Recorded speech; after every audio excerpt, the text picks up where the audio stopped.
পৃথিবী আসলে এক বিশাল স্পেস টাইম ফ্যাব্রিকের ওপর টিকে আছে। আগে বিজ্ঞানীরা ভাবতেন সূর্যের চুম্বকীয় প্রভাবই পৃথিবীকে নিজের চারপাশে ঘুরিয়ে রাখে, আর সেই কারণেই পৃথিবী মহাশূন্যে স্থিরভাবে ভাসতে পারে। কিন্তু পরে যখন মহান বিজ্ঞানী আলবার্ট আইনস্টাইন নতুন ধারণা দিলেন, তখন এই পুরনো বিশ্বাস ভেঙে পড়ল। আইনস্টাইন বললেন, মহাবিশ্বে এমন অনেক গ্রহ আছে যাদের কোনো সূর্য বা তারা নেই, তবুও তারা স্পেসে ভাসমান অবস্থায় টিকে আছে। এটা শুনে সে সময়ের সব বিজ্ঞানী অবাক হয়ে গেলেন। তারা ভাবতে লাগলেন, যদি এই গ্রহগুলোর কোনো তারা না থাকে, তাহলে তো তাদের কোথাও না কোথাও পড়ে যাওয়ার কথা, কারণ তাদের টিকিয়ে রাখার মতো কোনো চৌম্বকীয় শক্তি নেই। তাহলে তারা কিভাবে টিকে আছে? নিশ্চয়ই স্পেসে এমন কিছু আছে যা সবকিছুকে কোনো অতিরিক্ত শক্তি ছাড়াই ধরে রাখে। এরপর আইনস্টাইন এক অসাধারণ ব্যাখ্যা দিলেন।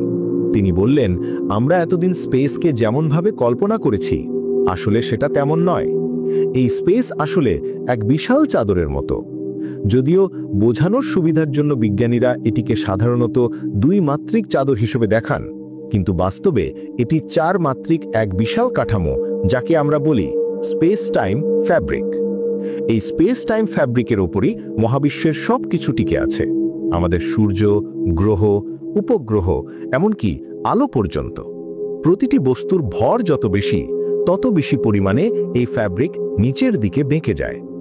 এই বেঁকে যাওয়ার ফলেই এক ধরনের টান তৈরি হয়, যাকে আমরা মহাকর্ষ বল বা গ্র্যাভিটি বলি। অর্থাৎ গ্র্যাভিটি কোনো চৌম্বকীয় প্রভাব নয়, বরং এটি স্পেস টাইম ফ্যাব্রিকের বাঁক বা বেঁকে যাওয়ার ফলাফল। তাই পৃথিবী, সূর্য কিংবা অন্য কোনো গ্রহ একে অপরকে কোনো অদৃষ্ট চৌম্বক শক্তি দিয়ে নয়, বরং এই বেঁকানো স্পেস টাইম ফ্যাব্রিকের টানের কারণেই একে অপরের দিকে আকৃষ্ট হয়। এই ধারণাই আমাদের মহাবিশ্ব বোঝার পদ্ধতি পুরোপুরি বদলে দিয়েছিল।